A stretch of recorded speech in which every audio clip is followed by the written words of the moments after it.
Okay. Hello, everyone. Hello, hello, hello. Why do you write your book? How do you successfully market your book? What inspires you? We have so many questions, and whether you're an avid reader or a book or an author, tonight you have the opportunity to ask this dynamic author panel any question you may have. So, welcome to All About Canadian Books, first ever live Facebook event. Maybe the last, depending on how the technology goes, but I am so excited to be here. And before we start, I'd love to introduce our authors to you. First, we have Lucy E.M. Black.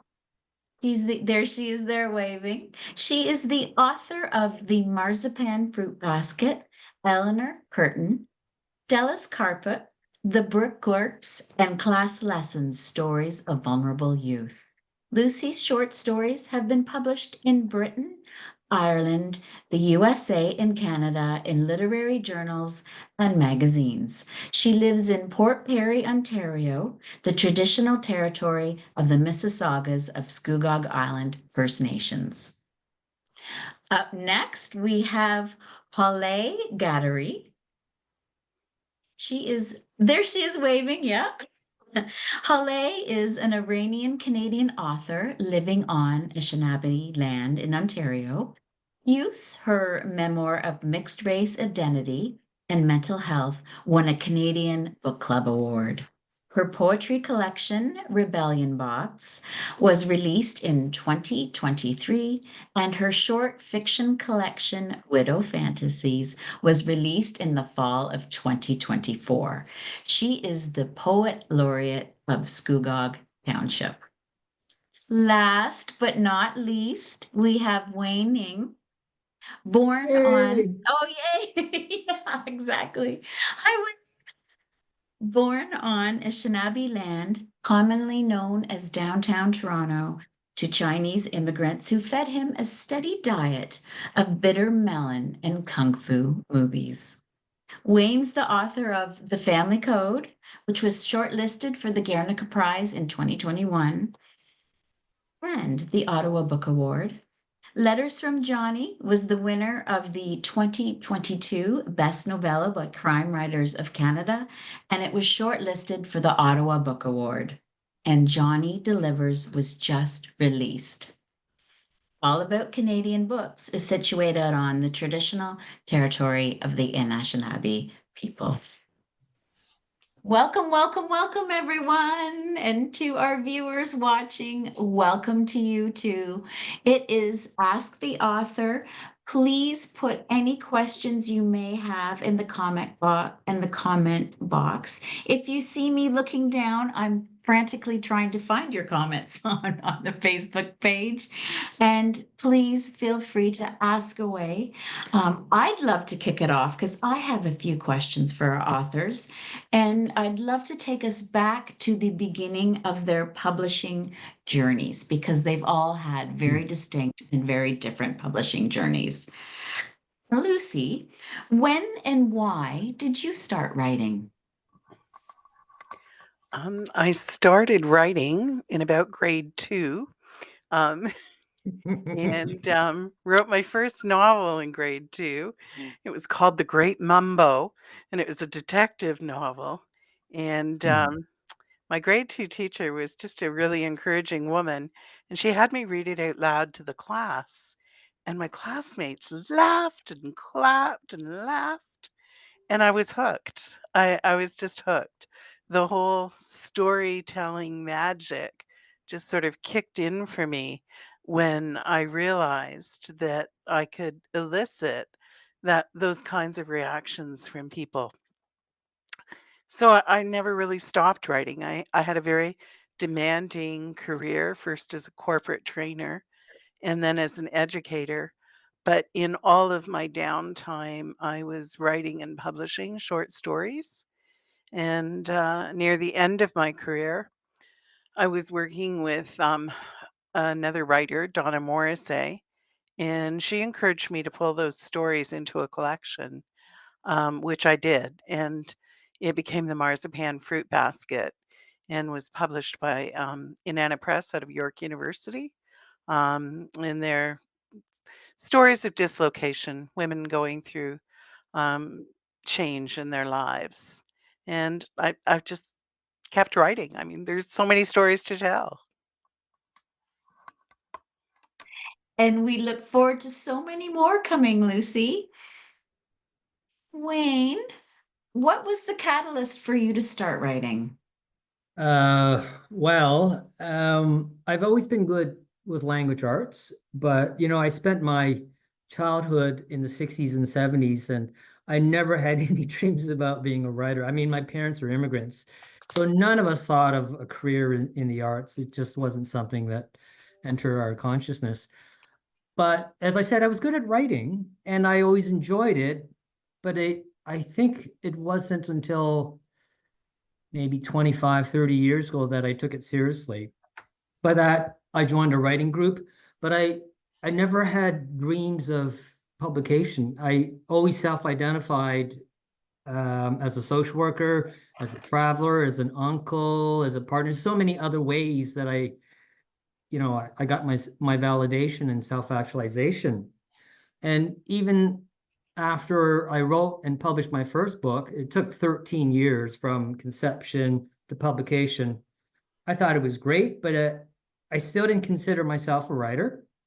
The second novel came out, Letters from Johnny, and I thought, oh, that's pretty cool. In 2021, I still didn't consider myself a writer because I was all these other things that were bred into me. And honest to God, I think it's only in the last 3, 4 years that I would self-identify first as a writer. So I still feel really new at this. And I feel like, I'm a guest in the industry. So I don't have I did not have a lifelong ambition to be published. And I'm not complaining. I love having been published, but it's never been a huge goal. I'm working on my fifth book, but I'll tell you, there's other things I love about writing other than being published. I mean, it's not that I want it to stop, but I love the writing community. I love the friends that I've made along the way. I just love the energy that's attached to writing. So publication to me is it seems like a natural outcome, but it's not always the goal. And for me, the art of writing leads in a lot of other pathways, such as me discovering things about myself and me developing the tools to be reflective about myself, where I've come from, and all those around me. So, yeah, publishing rocks. It's great. I mean, like if Netflix knocks on the door and say, "I want to make a musical out of one of your books," I'm going to take that call. All right. But if I stayed on this current pathway, I'd be pretty content.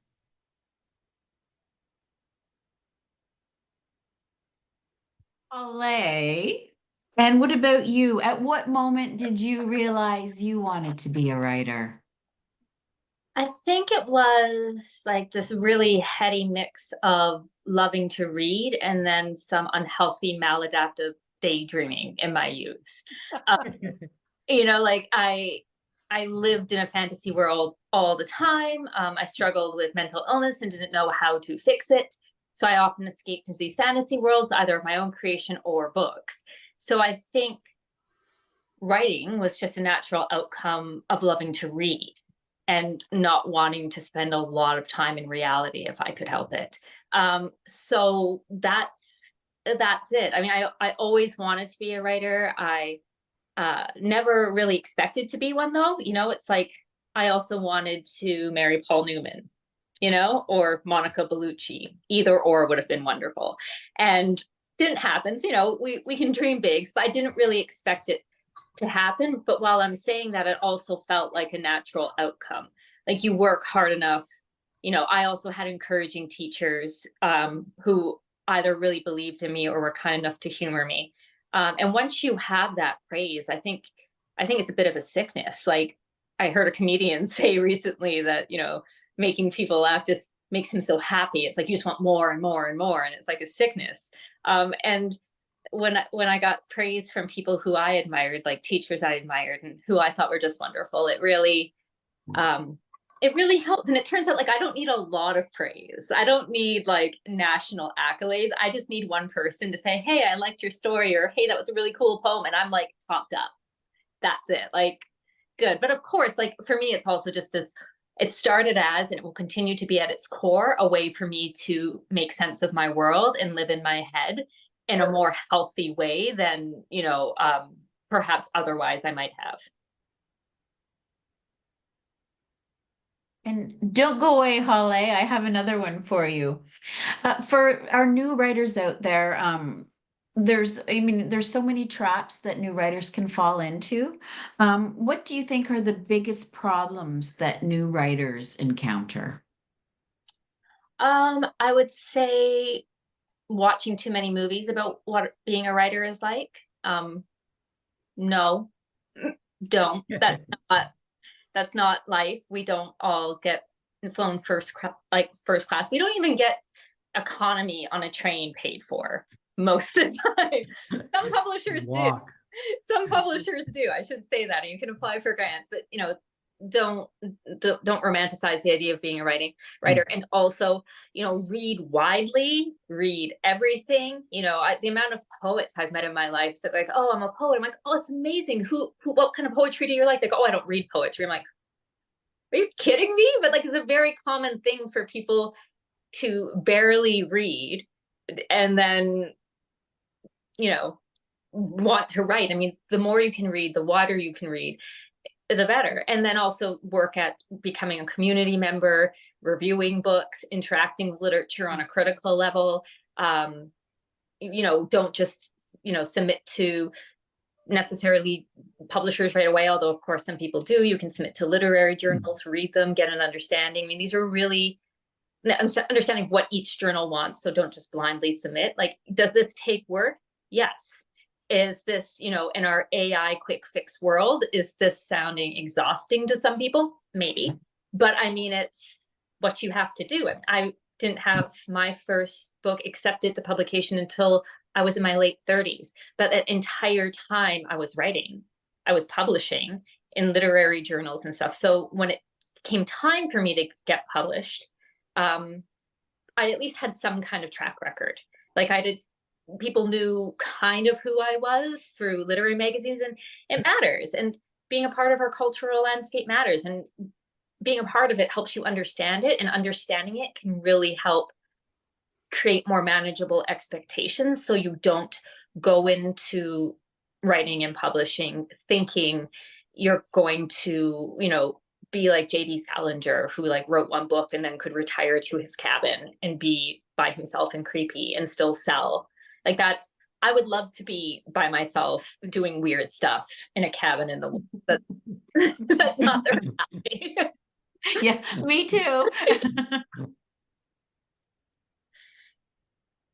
No, I think that's so true. We do have this glamorized vision of what it's like to be an author, and it's a little different. Wayne, what would you say is the most valuable piece of advice you've been given? Well, About writing, yeah. about writing. Mm-hmm. Geez.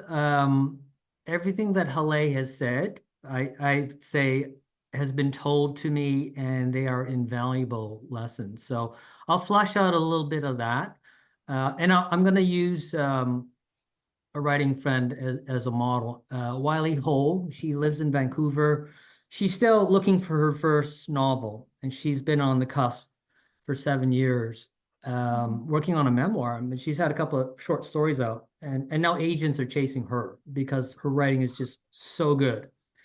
So she has learned to be patient. I mean, to stay on a project for 7 years. So this goes to what Hollay was saying. There's no glamour in this. That's for Hollywood. So Wiley's learning that the hard way, but she's very realistic about her goals and her publishing journey. And it might still take another year or two, but she's going to get there. So to have realistic goals and expectations about what the industry is about. And like I said earlier, publishing is a wonderful goal, but patience teaches you to look at your work, look at yourself, examine the entire journey, not just, the signature on that author contract, but using the entire experience to grow. And my buddy Wiley's used this to grow, but also to restore. And I just can't wait to read her work, because all the time and the patience that she's exercised will really show in her work, because I've seen some of her work, and like she's just teasing us, like just giving us the odd chapter here or there. So remember that name, Wiley Ho. We will. We definitely will. And what I find so admirable for people like Wiley, and I don't know if you have also heard it, where people say, well, why don't you just self-publish? Why do you go through all that effort of waiting and being patient? And like Lucy, what would you tell people who are saying, well, why don't you just self-publish?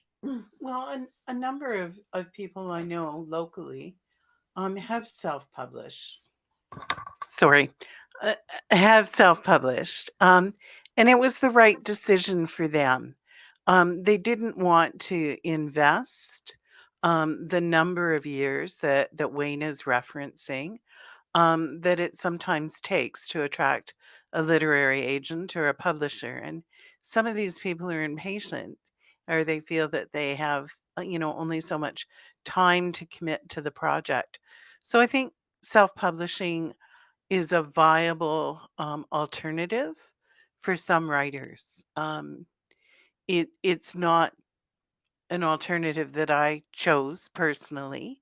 Um, I've worked with several independent Canadian presses and have been very appreciative of the opportunities the small independent presses afforded me, um, and had really good experiences with Inanna Publications when they were extant, and now are never publishing out of Vancouver, and now also Demeter Press, another feminist press. So I personally have enjoyed the experience of working with small Canadian presses. I think they make a huge contribution to the literary landscape in Canadian writing, and I'm happy to be a part of that. But I wouldn't ever denigrate someone who chooses self-publishing. No, no, absolutely not. I think you make a really good point there. There's different journeys for different people, and it depends on what your goal is. These next questions are a little more focused on your writing process. So, Hollay, do you outline your stories in detail, or do you just let them unfold as they go? My novel, Lucy made me outline. And I mean that. She was like, you need to outline this. And I was like, Way to "Oh." go, Lucy. You tell her. I don't want to work. But Lucy is a wonderful educator. So I did outline it, and it helped. I mean, the outline definitely was a living thing, right? It changed. But what really helped for me is that a novel's a really unruly beast, right? And I knew where it was going to end, though. So for me, knowing no matter what, this is what I'm writing to, made it so, like, I wrote that thing in a year. Wow. I have 4 kids, a full-time job. I wrote it in a year because I knew where I was going, and I was consumed by it. And that's one of the reasons I'm not writing. I'm back to poetry now, because I feel like I didn't look into my kids' eyes for a year. I was too busy talking to a sock puppet for a year, right? Who's the main character of my story. So, I mean, my kids hate that puppet now so much. But I really did outline it. But for like my flash fiction, no, like that's very close to poetry. I mean, it's almost a hybrid form, at least the way I approach it. I didn't outline it, but what I did do is buy a wonderful book by Matthew Groff called, or was it David Groff? But anyways, the book is called Brevity. And it's about writing flash fiction. And a lot of the stories are actually just exercises. So he'd say, oh, try writing a twist ending. Here's an example of a short story or flash fiction with a twist ending. And so I'd think on that, like, what can I do that's kind of new? And then something in my life would happen. Like I had a book I got from the library, and I opened it and somebody's gym membership fell out card. And it was a really hot guy. And I was like, I wonder if I could make my husband react to this. Like, I have some hot guy's gym membership. Of course, nothing, he didn't. But I'm like, what about if he wasn't the kind of person who didn't give a crap about what I did? What about if he was the jealous type? And amazing, you know what I mean? Like, and so with that was, I didn't really plot too much out. But when you're only working with a story that's like a page or two, there wasn't really plot out. But with the novel, absolutely, it was pivotal. And if I ever write another novel, I will do it again. The reason I didn't want to do it, despite me, preaching patience, is it just seemed like all this work on top of the work of already writing it. But Lucy was right. It saved me time ultimately, because you have a map, like you kind of know where you're going. And yes, little things change or big things change, but I knew where I was going the entire way. So even if like a log fell in the middle of my path, I'm really beating this journey thing to death here. But I knew at least, like, okay, well, I have to get around it because that's where I'm going. Well, yay. And Wayne, how has your writing evolved over time? I was a pantser, probably like Hollay was for most of her life. And then I discovered Save the Cat Beats. And I started using that as for rough outlines. Like I'm not a religious plotter, but it gave me a sense of some of the things that I needed to include, the beats that I was shooting for, and when the beats needed to take place. So I would just draft some sort of structure with that and fill it out as I went along. And that's something that I've only started using in the last, with my current project in the last two. So, and I think that's just a level of,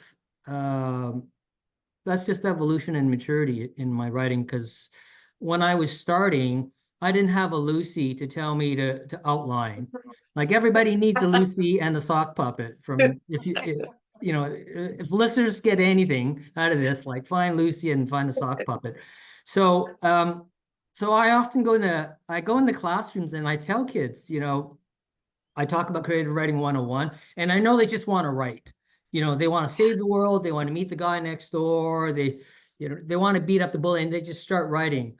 And I tell them, no, let's outline. This is what a 3-act structure looks like. This is what we want to do. They don't listen. They just pants it. Yeah. And I think when you get really enthusiastic, and driven, I mean, just go with it, right? Like I'd rather have people do that than just be frozen, staring at their screen or their keyboard and not being able to get started. So fly by your seat of pants if that's what you need to do, because that's how I started.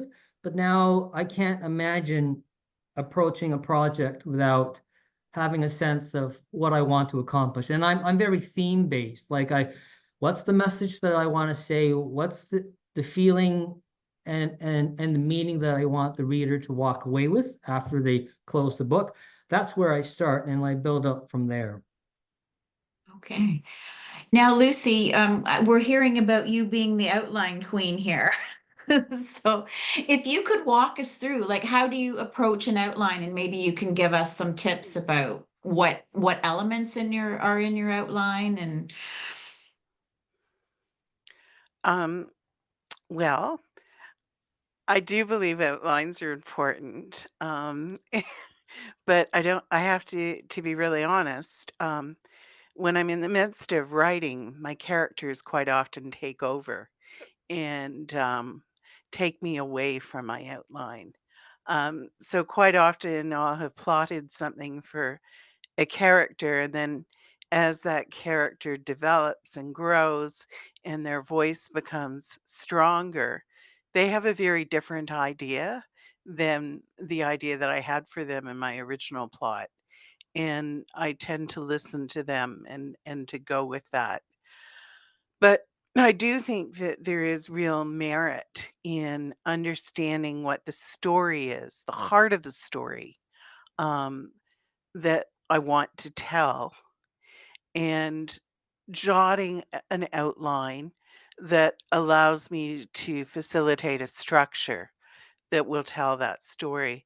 And I'll tell you, my current project is probably the most challenging writing project I've ever started. And it's about the treatment of women during the American Civil War. And I don't know a lot about the Civil War. So I am doing a ton of research because I know there's a really important story there. And I have a very tight plot outline. There are 3 narrative voices, and I each one of them has certain chapters, certain page count, certain events that are happening in the novel. And as I dip into the research, I chip away at those chunks so that instead of feeling overwhelmed by the amount of research or overwhelmed by the amount of work that I'm facing, I can just chip away at it in manageable chunks. And I find that really helpful. Um, Interestingly, I had the privilege of interviewing Terry Follis for a short story series that I coordinate called Heart of the Story. And Terry Follis told us, and this just amazed me, that he takes between 18 months and 3 years to work on a plot outline. And then once the plot outline is done, he writes the novel in under 6 months and is able to turn it over to his editor at the end of the 6 month period. I had never met anybody before, interviewed anyone before who invested that much time and energy into such detailed and precise plotting. And then he told Wow. us that his plot outline can be about 60 pages. Wow. Yeah, so that was for his latest book, The Next Season, which is a wonderful book. But I think every author has to find their own comfort level. And I think every writing project probably has its own demands as well. So that's my 2 cents worth. Crystal, if I could just sort of add to that, and I also want to know if Course. Terry, if he's prepared to show some flexibility, you know, because as you say, when you write, characters sort of take on a life of their own, because I think there are no true pantsers or true plotters. I think really most of us are somewhere in between, because I think if you start off with just the germination of an idea and you plan to plot it, because that's the only way you feel comfortable writing, you still have a sense of where you want to go. And you have a sense of what you want to say, who your characters are. You just haven't mapped everything out the way Terry has. And then there's plotters like Lucy and I and Terry, who we have some structure, we have some characters, but like you said, Lucy, sometimes they just sort of take on a life of their own, and you have to allow room for some organic growth. And I think that's how many of us probably write. So it isn't one or the other. It's probably most of us are in between, except for Hollay. I think she's a true pantser. It's so funny because I can remember, this is going to sound rich coming from someone who identifies probably mostly as a poet. But when so I get that this is going to sound insane, but I used to hear novelists talking about how, oh, well, my character just told me to do that. I was like, ugh, whatever, right? Like I thought it was such BS. And then, like I said, coming from a poet, I understand, like look at what we do. But then I had it happen to me, and I was like, what did it mean for them to do that? And like, it's true. It's absolutely true. So, I mean, advice to anyone who's listening is like, just be open to the experience, right? Like, and that's one thing that writing a novel taught me. I mean, I'm back to poetry now because it's so refreshing for me, and it's low maintenance, and poems don't demand much of me, and career-wise, the stakes could not be lower. So I just feel like I'm back in my happy place, but I'm sure I'm going to try a novel again. And I will, not be so close-minded. Like, I don't want to do a plot. I don't believe my characters can tell me anything I don't put in their heads. I mean, it's a whole thing. It's a whole experience. And as you guys have said, every book is so different. So yeah, remain open. I think that's good advice, really. Remain open. Has there ever been a time when any of you have been writing where you've really fought with your character, where it's been an effort to remain open?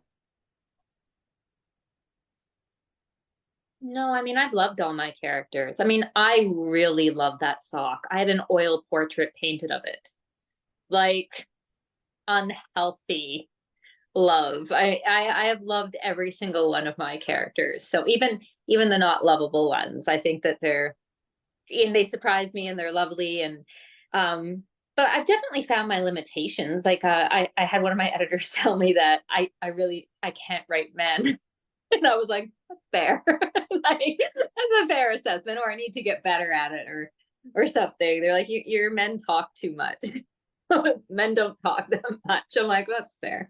But yeah, it's definitely I know, I mean, I love all of them. I've never had any fights with my characters at all.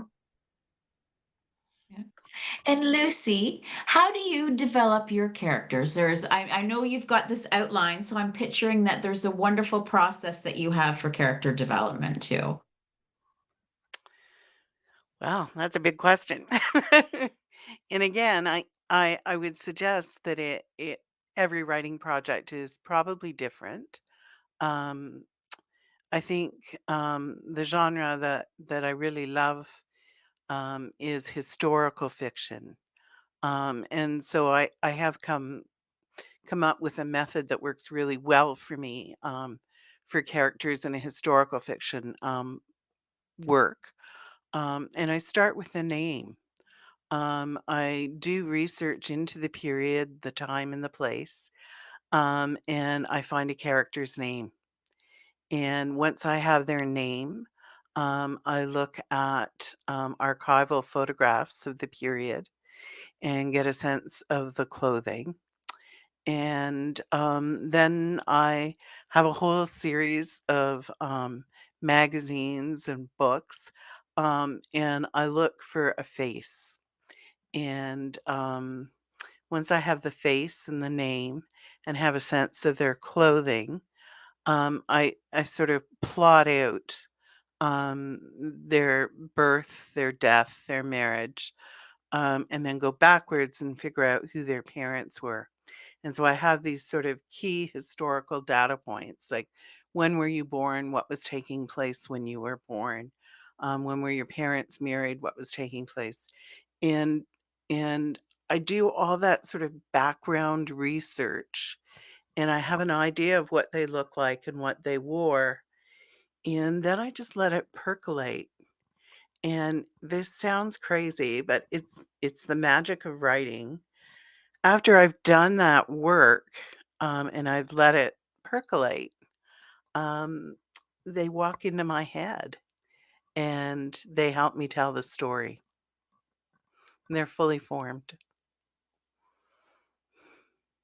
Oh, I love that. Out of all of your characters, is there one Lucy that you feel closest to, or? To tell you the truth, they're all still up there walking around. And that may sound as though, I have some issues. But the world's become very real to me, and the characters become very real to me. And when I pick up, a book that I wrote, in 2017 was published, like Eleanor Courtown, my first historical novel. I pick it up and I just read a couple of lines and I'm back in that world, and those characters are three-dimensional again. And it's the same with each of my historical fiction books. Um, so yeah, and I find it really hard to end a book. I hate writing endings because I hate saying goodbye to those characters. So I find endings invoking closure really difficult. For me, that's the hardest part of writing a book. And Wayne, while we're talking about characters, I am quite enamored with Johnny. And I would love to know, would you and Johnny get along? Oh, that is a great question. Probably. Yeah, because he's a bit of a smart ass. He's funny. He's a good guy. His heart's in the right place. Um, yeah, Johnny and I would totally get along. Yeah. And sorry, while we're kind of talking about Johnny, did any real life experiences or people influence your character, Johnny, in Johnny Writes and in Oh, Johnny Delivers? oh, geez. Where Lucy's talking about her historical fiction and she's drawing on her imagination and inventing places and people. I cheated. I drew from real people, real situations. So it's a work of fiction, but it's based on and inspired by people that I grew up with, places I hung, changed the names, tweaked a few characters, but the school settings, characters that I hung with, they're all drawn from people that I spent my childhood with. And that's probably why it was challenging to write, because I wanted to be true to them. But sometimes, you're revisiting places and situations that you were really good at burying, and you were burying things for a reason, right? So you're uncovering these things, and like you're face to face in your head anyway with people that you might not have gotten along with when you were a kid, and you're bringing them back to life. But they are the basis for many of the seemingly true to life people in my books, because they come from people who were true to life by and large.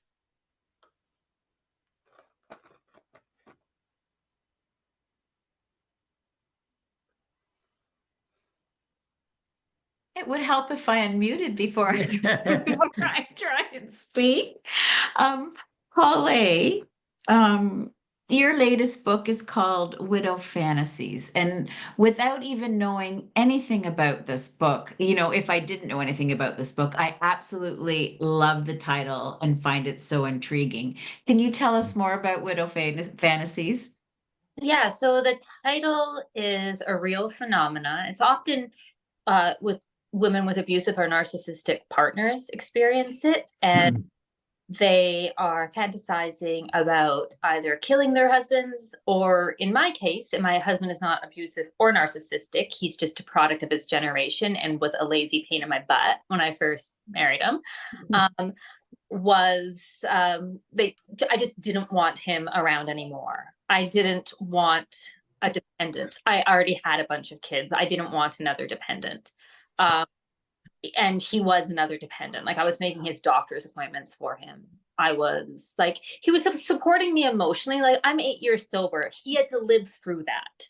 Like, he had to live through my addiction. I'm not trying to make him to be an ass, but like a lot of times when somebody stays with someone who's an addict and, I'm sober now, they're like, oh, he must be a saint. And I was like, this is me fighting back about the Saint Matthew rumor that's going around.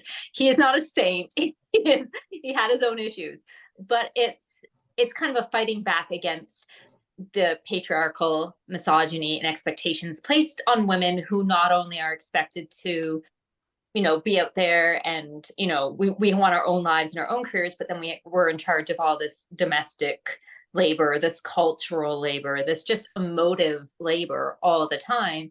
And I was just like kind of hoping that, not hoping, I wasn't hoping, I was fantasizing that, maybe just something happens at work one day and I don't have to find his socks in between couch cushions anymore and clean up after him. I'm just tired. I'm tired of having to do everything.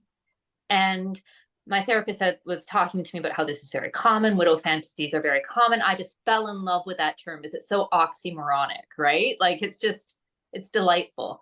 But there are women like in abusive narcissistic relationships where it's very dark, and it's not like something I wouldn't be laughing about it if that was my experience. But in my case, that wasn't it. She suggested that, fantasies can be a very healthy way to find out what we actually want. And it's not always the fantasy. Not everyone who fantasizes about a threesome really wants a threesome. Sometimes they just want more of a spark back in their relationship. I didn't want my husband not to be here. I loved him. I just wanted him to be my partner, not a dependent. That's it. So this collection started with that, which was like 10 years ago. The first one was written. So by the time I started writing the rest of them, I'd already spoken to my husband. We're coming up on, I don't know, 15 or 16 years of marriage now or something. Like, obviously, he's a champ. He stuck it out. I always say, and like now he's the one with the other dependent me. It's completely flipped, and he's taking care of me all the time now, because I'm really milking it. But he's wonderful, and that's great. But if I didn't have these fantasies, if I hadn't explored those dark nooks and crannies, if I'd been scared about what I was fantasizing about in the darkness of it, then I wouldn't be where I am now, and I wouldn't be happier, and we wouldn't have a better relationship for it. I mean, he can laugh about this. It does not bother him that I talk about this. He thinks it's funny now. Now funny. At first he did not think it was funny at all. But yeah, so it's a collection of stories that explores this idea of women using fantasy and exploring darkness and trying to negotiate the expectations placed on them in their lives. But women and girls, and a very inclusive notion of what it means to be a woman as well. And also it was talking to people, talking to other women, and having women be generous with some of their stories and telling me things that were like, wow, really? And realizing that I thought I was like really sick in the head, and it turns out that nope, a lot of women have over their husbands at night with the pillow like,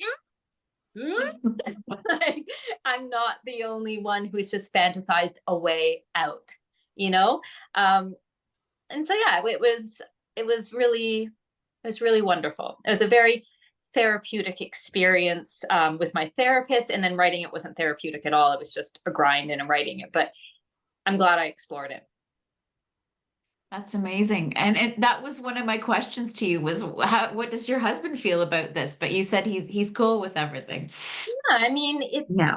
But I think what he said, he finally did a post on his Instagram account about it, because so many people were asking him. He said, like all good art, Hollay's book, which is very nice of him to call it good art. Like all good art, it was a chance for self-reflection. And I was like, that's very diplomatic of putting it. But he's not bothered by it. You know what I mean? Like, he also who he married. You don't hook up with someone like me expecting not to be interrogated and pushed at every turn. I mean, I think that's why I always say I like people who look like they can suffer a bit. Just a little, because you're gonna have to live with me, so you're gonna suffer. And he suffers quite beautifully. You remind me of like if you're looking at celebrity couples like Pink and Corey Hart or Carrie Hart. He's her muse. Oh, exactly. Lucy, if we may jump to you here. So your latest book is Class Lessons, Stories of Vulnerable Youth, and you were inspired by your life as an educator and an administrator. Can you please discuss why you chose to fictionalize your stories? The short answer is to avoid lawsuits. You can give us a long answer. No, I really, it was important to me to protect the communities and the individuals whose stories I was telling. They're very personal stories. They're painful stories. But I thought they were stories that needed to be shared. And at the same time, as feeling really compelled to share those stories, I also really felt a responsibility to protect the people whose stories I was exposing, if you will.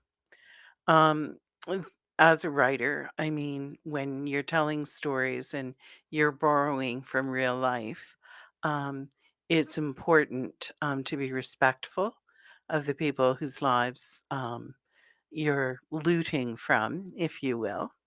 But also, from a very personal point of view, I mean, liability is an issue and defamation of character. And so I wanted to be sure that there was nothing there that would be harmful or hurtful. Um, the stories started out as a way of dealing with some of my trauma as someone who worked for a very long time with families and youth in crisis. And I really needed to work those things out. And Joan Didion once said, you know, I write in order to know what I think. And I think that's always been a part of my writing process is sort of working out how I feel about things. And so I started writing those stories as a way of sort of documenting my feelings and processing things. And as you know, I have a writing group. And as I shared some of those pieces with people in my writing group, they convinced me that the stories were worth sharing. And interestingly, when I first put the collection together, and sent it out to a couple of feminist presses. They wrote back and said, yeah, we'd really like to publish this, but we want you to change the endings because people don't like reading sad stories. We'd like some happy endings. And I was just so disappointed because the whole point of the collection for me was advocacy and pointing out the ways in which we were letting some of these kids down. So I'm very grateful to Demeter Press and to Hollay for connecting me with them because they recognize the importance of these stories as advocacy. And I think I'm rambling, but I think one of the things I'm most excited about is that a couple of school boards are intending to use some of the stories as training for new administrators and a faculty of education nearby is using the book for training new teachers. And I also know some social workers and some psychologists that are extracting some of the stories and using them as case studies. So I'm very grateful that what started out as a sort of deeply personal experience has turned out to be something that I think might be useful.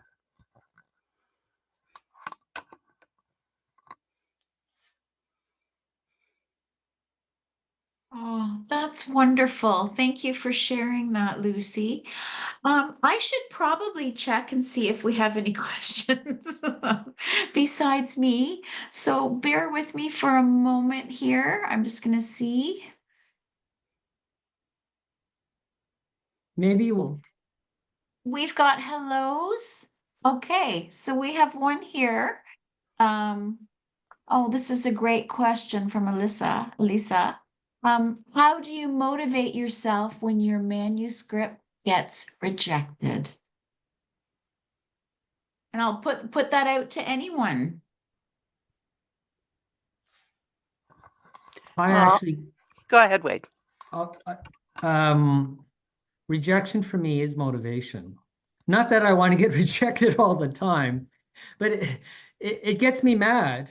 It gets me angry, and it incentivizes me to work harder and to keep going. So I know rejection is often a kick in the teeth, and it's easy to, to feel down about that and to, to see that as a negative. But I recognize that it's part of the industry. It's part of the process. I mean, we all know stories of writing or artists, colleagues who've been rejected dozens of times. Okay. And rejection comes in many forms, whether it's reviews, manuscripts, or events. Margaret Atwood, Jodi Picoult, Henry Winkler, the Fawns, they've all had literary events where 0 people showed. So rejection comes in many forms, but we have to learn to reframe that as a necessary and, I won't say essential, but it's just a byproduct of the industry that we inhabit. And we just see it as it is. It's just part of it. I think that what Wayne has said is true, but I'd like to add to that there are millions of stories to be told and millions of people that write stories, and new books appear in bookstores, on a fairly regular basis. So for me, when I'm rejected, and I have been rejected hundreds of times, um, I just really feel that it wasn't a good match. That there are so many other talented writers out there with so many other wonderful manuscripts that I just didn't find the right connection. And I just have to work harder at reaching out and making connections so that I can find the right fit. And it can be discouraging and it can feel like a punch to the gut, but it's also kind of exciting to realize that Canadian writing is so vibrant and there are so many people that want to be a part of the writing community, and just to work harder at finding a fit where my manuscript's going to make a good connection. If I can jump back in, it only takes one yes, okay? Yeah, you might have dozens, scores, hundreds of rejections. Eventually we will, but it really only takes that one yes. And it comes. Yeah. And when it And comes, it's just incredible. Sorry. No. And I was just gonna say every book has a different journey too. Like what one book might get picked up within a month and another one it could take years. So just keep having faith. Have the faith. And Um, see if your book sucks. Like, and I mean that sounds so reductive, but sometimes rejection is telling you, like, did you hire an editor? Like an actual editor, not AI? Did you have beta readers? Do you need to rethink this? Do you need to work a little bit more before you submit again? Are you submitting to the wrong press? I mean, not all of us have agents. I like read the books of the presses you're submitting to. Are you submitting to a completely wrong press for you? Like sometimes a rejection is, it's not that you might actually need just to work harder, and that's okay. I mean, of course, I've never been rejected ever, but never. Seriously, my favorite rejection story is my poem, the title poem of Rebellion Box, which won the New Quarterly's occasional verse contest, and I think it was 2022, was rejected over 100 times. So like, and it was that, occasional verse is a tough thing and to do well. And but more importantly than occasional verse, I was writing a sestina. So you're going to need a certain commemorative, auspicious, opportunity to showcase a sestina, right? Like not everyone's going to love a sestina just on her, I mean, I think everyone should love sestinas, but not, everyone is going to vibe with that, just on a general basis. So, I mean, this is another Lucy story. Sorry, Lucy, I keep dragging you into this, but I had a beta reader once who had like a major problem with something I wrote. And I came to Lucy whining, as I want to do sometimes. And she made me defend my position in like a 5-point argument of why I made my choices. And I like responded to the email just like furious, like, this is why I'm not doing what this person wants me to do. And she just wrote back like 2 sentences like, there you go. Don't do anything. Don't change anything. Move on. So like sometimes you may need to like change something and you may need to develop the work more, but maybe just sometimes it's not your reader. It's not your editor. It's not your press. And knowing, in my opinion, which is a matter of, have you put the work in the beginning? Have you had those readers? Again, have you hired an editor? I mean, it is so important to hire a quality editor or have friends. Wayne, you've worked with Margot. She's amazing. Like, Margot Lapierre, she's one of the best editors I've ever had the pleasure of working with. I mean, turn my work around. Exactly. I mean, editors are, I think writers should be thanking editors like football players thank God. You know what I mean? Like, just Yeah. at the touchdown line, I'd like to thank my editor. Like, they do a good editor will do so much for your work. And when people just like fire off this really, scrappy and unripe manuscript, I mean, I've received them because I'm a publicist, but people think I'm a publisher. So I've got some really wild things in my time. Like, no. And it's like, then I quickly look at a manuscript. I'm like, what made this person think this is in any condition to send? Like, there might be something good here, but you need to work on it more. So it goes back to that patience again, that, your editor might take weeks and weeks or months to get back to you, but that's what a good editor will take. So deep breaths, try again, don't give up. Yeah, and building on to what both Wayne and Hollay have said, the other thing to consider is your pitch. And a friend was sharing with me her disappointment that she was unable to get any publisher to look at her manuscript. And so I asked her to send me her pitch letter and said, well, let me look at it and see whether or not, there's anything I can suggest that might be helpful. She sent me a 14-page pitch letter. I mean, and, and I mean, that was the problem right there. I mean, it wasn't the manuscript. So there are lots of free courses that you can take online. Um, Lots of literary agents and publishing houses publish information about what they're looking for in a pitch letter. And so I also encourage people to take a course and to have other people look at your pitch letter before you slap it on top of your manuscript and send it out. Because that might be the issue right there, not the book. We have a fun question here from Kevin Wilson. If any of you were to do a mashup with one another's characters, how might that look? Well, Hollay would scare me. I'd stay away from her. I'm sticking with Lucy. Yeah. Probably a good idea, to be honest.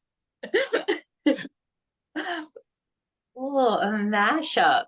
I'm trying to think. I mean, I love both of your characters, but I mean, what did I say about your last the sequel to Eleanor Courtown, Lucy? I'm like, we need more sex back. There was more sex in the first one. And Lucy's husband's like, of course, Hollay would recommend that, right? Like, I'm here to curve everything up a little bit, and I can't help myself. So, I mean, I would love to perv up both of your characters. That sounds so bad, especially because Johnny's a child. But I'd like to subvert. I think he was He's 18. It's okay. He's 18. To me, that's still a baby, right? Like, yeah. He can't drink, but he can drive and vote. Okay. And have sex. Yeah.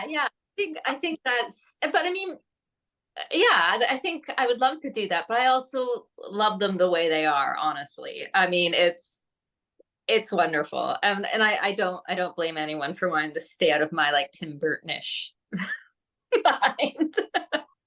I think Kevin's character, Stan, should meet Hollay's sock puppet. Now that's a mashup that I want to read. That brilliant. Amazing. Brilliant. I love and Trish said she'd like to see the sock puppet with Bruce Lee. So we seem to be. Yes, I love it. Oh my gosh. Wayne, well, this question is from Carrie. How important was it to have Johnny's idol, Bruce Lee, as a flawed character? Am I on? Yeah, it was hugely important.